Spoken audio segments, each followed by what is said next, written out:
Tantor Audio, a division of Recorded Books, presents The Lion by Hildie Mcqueen, narrated by Mhairi Morrison. A few notes. Dear listener, this fictional story takes place at the beginning of the 17th century in the Scottish Hebrides, isles off the Isle of Skye's western coast. In the 1500s, lordship over the Hebrides collapsed, and the power was given to clan chiefs. The MacNeil in Barra, the Macdonald, Clan Ranald in South Uist, the Uisden in North Uist, the MacLeod, the Isles of Harris and Lewis. For this series, I have moved the clans around a bit to help the story work better. The clans' locations in my books are as follows. The MacNeil will remain in Barra. The Macdonald, Clan Ranald, is moved to North Uist. The Uisden resides in Benbecula. The MacLeod remains in the Isles of Harris and Lewis. My fictional clan, Clan Ross, will be laird over South Uist.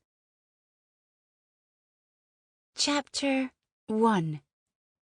Dún Lacher, Keep Ross, Isle of South Uist, Summer 1601. The loud argument between the men that stood before him did not deter others in the great hall from trying to be heard above their shouts. Another group of people stood in a circle to the side, yelling insults. Behind the group, a pair of men were tied at the wrists, with guards standing watch, as the binds did not keep them from kicking at each other. A fire had been lit in the hearth that morning, while it was still cold in the room, and now the combination of the heat and stench of unwashed bodies, crammed into the space, made it overwhelmingly difficult to concentrate. Darach Ross pushed back a lock of blonde hair that fell over his brow and leaned forward in an attempt to hear what the supplicants before him were arguing about. But he was barely able to decipher their issues, since both yelled at each other more than trying to explain their complaints to him. When he could not get the men to settle, he looked to his brother Stuart, who was leaning forward, staring at the men as if attempting to read their lips. His brother's hazel gaze moved from one man to the other, while he fiddled with an arrow in his hands. "I cannot hear what is being said. Is it possible to remove some of the people to another space?" Darach asked Cairn McKinney, a member of his council who sat to his right. The older man looked from one side of the room to the other, and Darach did the same, taking in the desperate expressions of those present. Every person in the room was looking to him to somehow fix their situation. Most were dirty and much too thin, with the pale, hollow eyes of someone with no hope. Hunger he could help with. Disillusionment and distrust were another story. Upon realizing Darach was distracted, the men in front of him became furious and began screaming at him directly. "Do you even hear me, Lord?" One yelled. "You do not care, do you?" The other screamed. "Enough!" Darach roared and stood to his full height, towering over the men from the high board. "I am your laird, and will not tolerate insolence." At Darach's exclamation, the room quieted. The silence was short-lived, because just then, on the far side of the crowded room, a fight broke out. The pair who'd been bound had somehow gotten loose and were now brawling. When they fell onto a table, the men there just cheered and shoved them away. The guardsmen in the room pushed their way through the crowd to the fighters, pulled the men apart, and dragged them out to the courtyard. People jeered loudly at the end of their entertainment. Darach motioned for one of his personal guards to come closer. I want 20 warriors to come at once. Enough of this unruliness. Take those in the back, half of the room outside. Except for the women and children, they can remain. In short order, the warriors entered the room. Groups of people were herded out, some peacefully, while others had to be beaten over the head with flat swords or prodded forward with shields. Taking advantage of the distraction, a group of women rushed up and tugged at Darach's tunic to get his attention. One woman spoke for the group, tears streaming down her face. She trembled when he looked at her. "My laird, we've come to beg for food. Our bairns are hungry, our elderly are dying, and your reply is to have the guardsmen beat and drag us away." Darach groaned, but kept from raising his voice. Already the women shrunk back each time he looked from one to the other. He had given specific instructions that no women be taken out and no child pushed away. But, of course, that would not be the story they told once they returned to their villages. Even bundled up with cloaks and with blankets around their bodies, it was evident the women were too thin, their faces gaunt, their eyes dull. One held a child against her chest that clung to its mother while crying softly. "I will not send you away hungry. Gather all the bairns, women, and any elderly who are here, and go to the dining hall. Food will be brought," Darach said, and motioned for his youngest brother, Gideon, part of the warrior force, to come forward.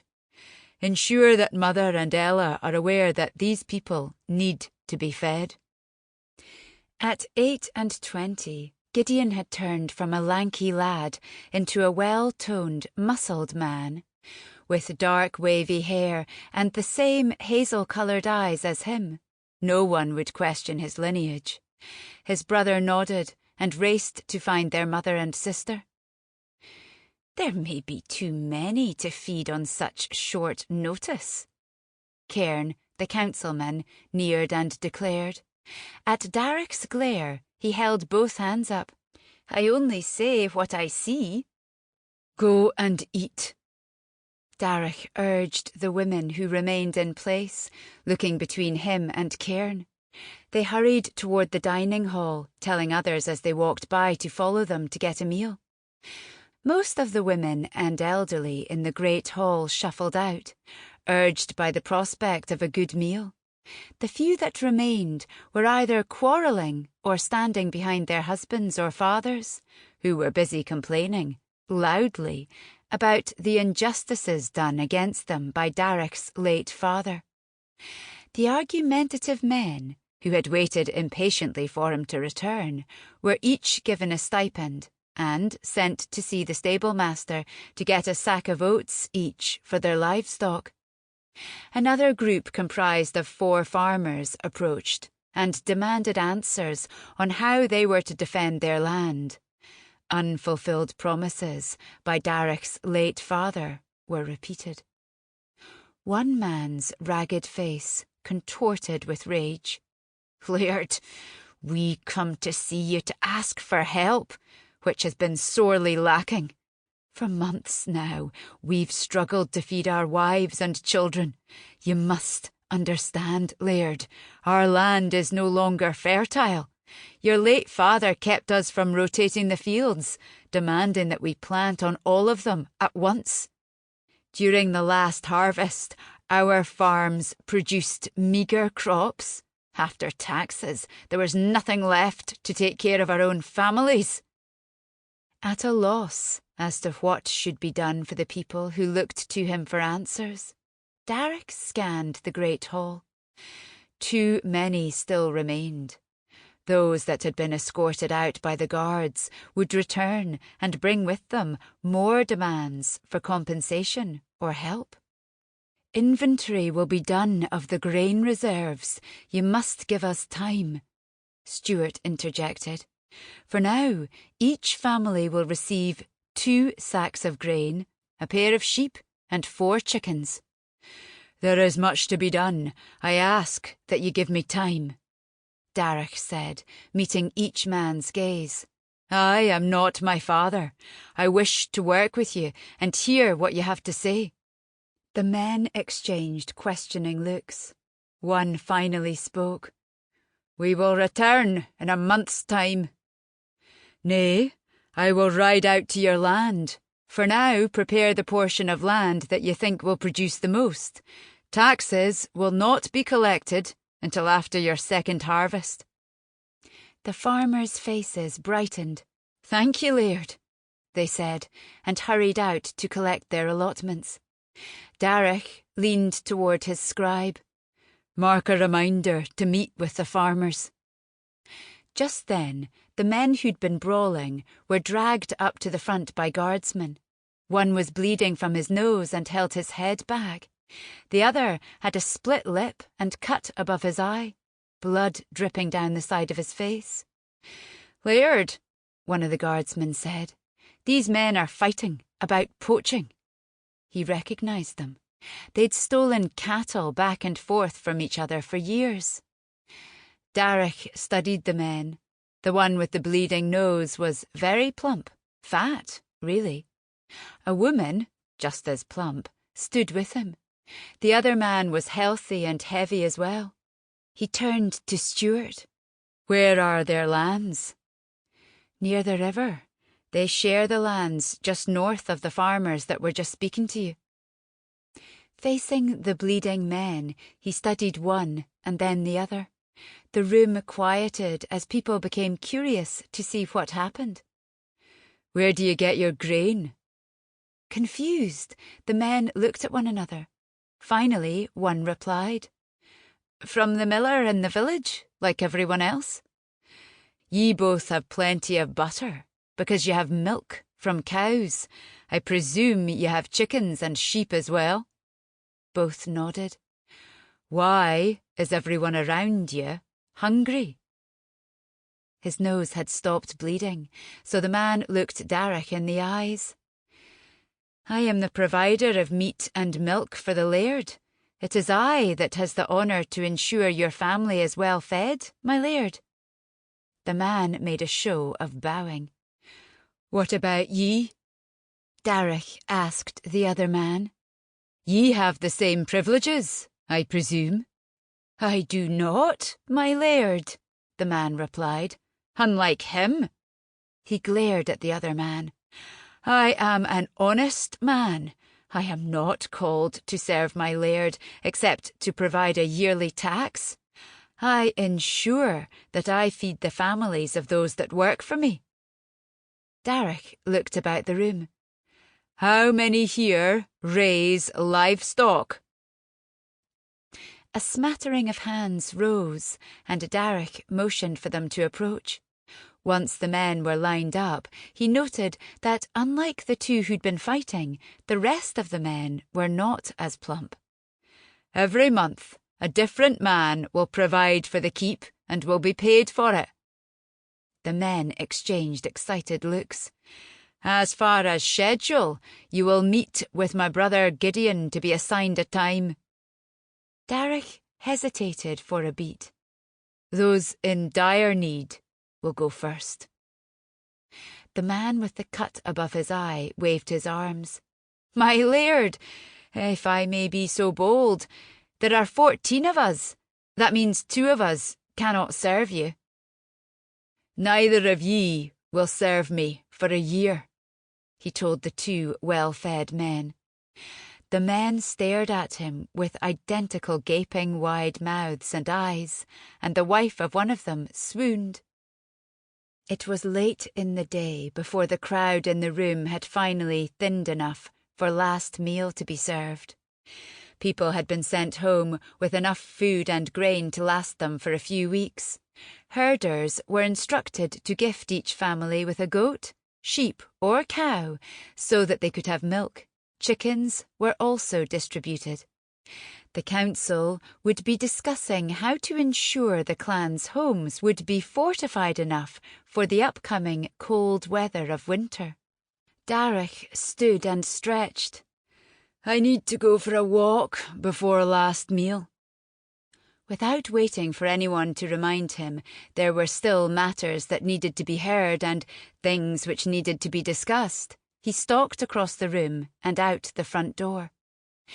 In the courtyard, people climbed on wagons and horseback riders mounted. Other clans' people walked to and from a makeshift table where his scribe noted who had been provided with what. Down the side of the house, there were steps that led to a lower area. Darach descended the slope and continued down until reaching the shoreline of a loch. At the water's edge, hidden from sight, he lowered to his knees and bent forward, covering his face with both hands.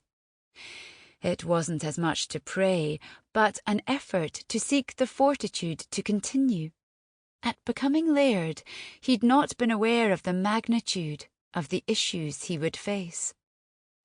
Upon his father's death, the truth had come to light of how horrible a leader his father had been. People hadn't come to seek help or guidance for fear of repercussions. Those who had not been in his father's favour now openly complained, the grievances ringing of truth and injustice. How had he been so blind? Somehow his father had been so controlling of the people that they'd forced smiles and never showed any kind of discord. Now he learned that they were under threat of death for any misdeed his father considered treasonous. How had it come to be that to ask for food or help was viewed as treason, and therefore people were on the edge of starvation and death? Those that had livestock and those who grew crops were not allowed to share in case the laird had need of it. While food rotted in the keep's storehouses, people outside the gates starved. Fury filled him to the point that screams caught in his throat. Even the soft lapping of the water did little to soothe him. Senses overwhelmed, all he could do was to take deep breaths and expel them. When his hound caught up with him and lowered to its haunches, Darach reached over and scratched its head. Seeming reassured all was well, the animal rose and began running along the shoreline, picking up a stick and playing. He watched the dog, jealous over its lack of concern. He'd originally named the black hound Abyss, but in truth the name did no justice, as the animal had a friendly, jovial nature, so now he called him Albie. The cold air swept across the surface of the water, bringing with it the smell of the nearby sea. Realising it had been a long time since he'd allowed himself to just be, he took a deep breath of the salty air. Stuart, who was the closest to him out of his 6 siblings, called to him. "Darach, what are you doing?" By the time Stuart neared and then followed his line of sight to the loch, his brother needed no explanation. Why was father so cruel to his people?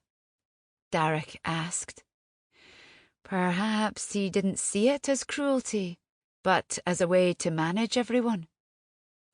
Darach studied Stuart, his brother's dark brown hair blowing across the chiselled, serious face.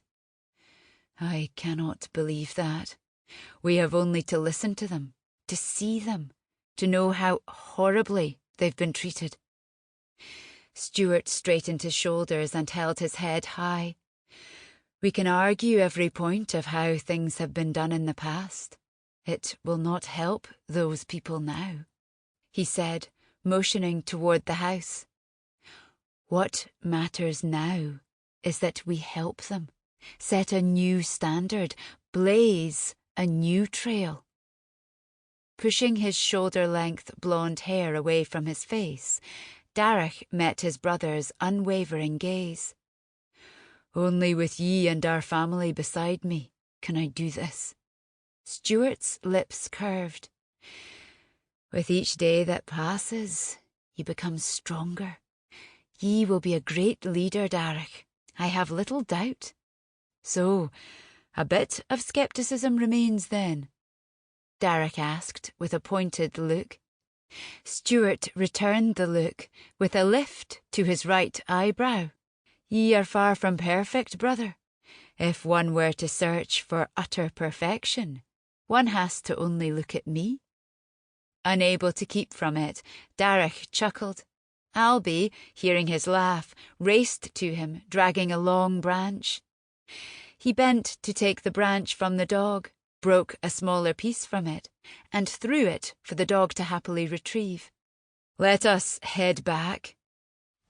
Last meal in the family dining room was a quiet affair.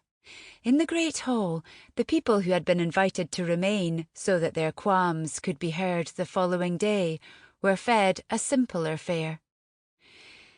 Duncan and Caelan should be here, Ella, the youngest of the siblings, said, referring to their brothers. Duncan should be helping you. Darach gave her an indulgent look. They have their own responsibilities in their region. There is the threat from Clan MacNeil, and the fact the people there are also revolting upon learning of our father's death. One of the things Darach was thankful for was that there were 7 of them, 6 brothers and 1 sister, with whom he could divide the burden of what they had been left with. What of Clan Uisden? Stuart asked, his hazel eyes flashing angrily. They are refusing to allow me to visit, and returned my messenger with threats of harm if we send him back. I am set to marry Fenella Uisden in the spring. Gideon let out a bark of laughter. I would not count on the marriage taking place. She is no doubt relieved, do you not think? Everyone was silent and awaited Stuart's response. Of all the brothers, he had the least fiery temperament, and the possibility of him losing control was low. However, Gideon knew exactly how to goad his brother to anger. Stuart's chair crashed to the floor when he pushed back. He quickly rounded the table and wrapped his hands around Gideon's neck. You talk too much. Undaunted by his brother's attack, Gideon punched Stuart in the stomach twice, stealing his wind with the second hard punch. Stuart released Gideon's neck and bent forward, blowing out. Just as he was to straighten, Gideon's fist connected with the side of his face. "Bastard!" Stuart yelled, flying at his younger brother, who tried to flee but failed when Stuart grabbed his tunic. When both landed on the floor, their mother had had enough. She picked up the pitcher of ale and poured it over them. "Stop this at once!" Lady Mariel Ross was not at all shocked or distressed by her son's actions. Instead, she returned to her seat and continued eating. She gave Darach a warm look. "I have every trust in ye, son. The obstacles before you may seem overwhelming, but know that you have the family's support." She slid a look to Stuart and Gideon. "Each and every one of us." Gideon also returned to his chair to eat, but Stuart, drenched in ale, remained standing. Obviously, their mother knew who needed to cool down. "I do have news," his mother said, in a tone that made his stomach sink. Her face softened. "It isn't anything bad. Perhaps just a bit distressing." "God's foot, Mother," Ella exclaimed. "Tell us already." "I received a message today from Lady Macdonald." "What about?" Darach asked. His mother and Lady Macdonald were childhood friends. Both born MacNeils, they had maintained correspondence, even when their husbands were at odds. "She wishes to visit with me. Either she comes here, or I go there. I know it isn't the best of times, but I do wish for a reprieve." Darach shook his head. You cannot go there. The Uisden is threatening our northern shores. I have not heard from the Macdonald in months. I do not care, Lady Ross said, lifting her nose. I will meet with Aileen. She can come here. It is much too unstable a time, Mother. If they come here, the Macdonald will learn of the discord with our people. He could use the information against us. Stuart spoke next. You cannot travel there. We cannot afford to lose the guardsmen to escort you right now.